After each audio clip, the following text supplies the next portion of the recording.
जय मल्हार. आरक्षण आमच्या हक्काचे, नाही कुणाच्या बापाचं, आरक्षण आमच्या हक्काचे. नाही कुणाच्या बापाचं.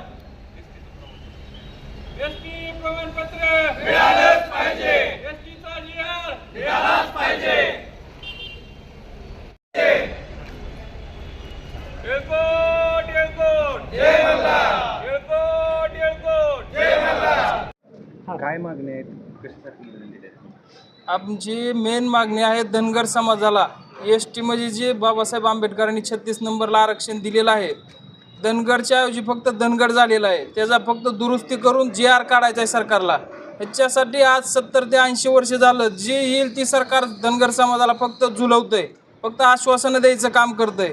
तरी आज पंढरपूर, नेवासा, लातूर अशा बरेच जिल्ह्यामध्ये धनगर समाजाने आमरण उपोषण चालू केलेलं आहे.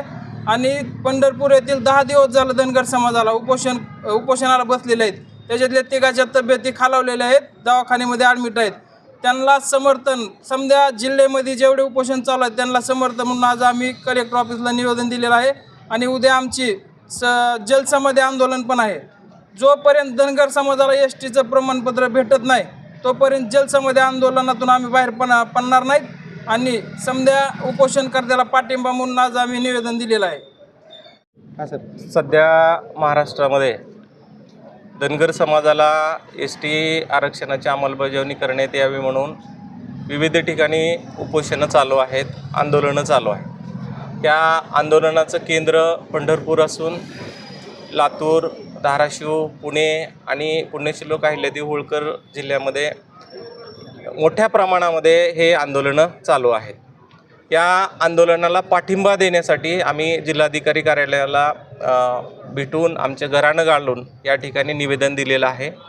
आणि त्याच पद्धतीनं मुख्यमंत्र्यालासुद्धा आम्ही त्या दिवशी भेटून धाराशिवच्या दौऱ्यावरती आल्यानंतर ह्या मुद्द्यावरती लक्ष वेधून घेण्यासाठी निवेदन दिलेलं होतं. तरीही शासनाकडून आणखी कुठल्याच गोष्टीची दखल घेतली गेलेली नाही.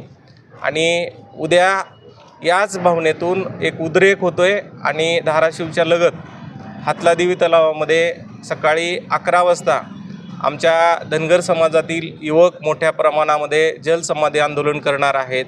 आणि ह्या आंदोलनामध्ये जर काय बरं वाईट झालं तर ह्याला सर्वस्वी शासन जबाबदार असेल.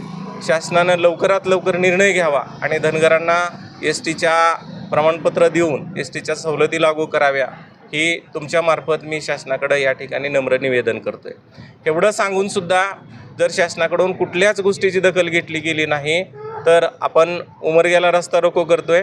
त्या पद्धतीनं जिल्हाभर मोठ्या प्रमाणामध्ये रस्ता रोको करून आम्ही कायदा हातात घेण्याचा आणि उद्रेक समाजामध्ये मोठ्या प्रमाणामध्ये करण्याचा प्रयत्न करू. आणि सध्या जे अस्तित्वात असलेलं जे सरकार आहे, 3 पक्षाचं सरकार आहे, पुन्हा येणाऱ्या निवडणुकीनंतर हे सरकार सत्तेवरती नसेल, त्या सरकारला खाली खेचण्याचा प्रयत्न करू. धनगर समाज तिन्ही पक्षाच्या विरोधामध्ये जाऊन मतदान करेल, ही सुद्धा इशारा तुमच्यामार्फत सरकारला देण्यात येतो.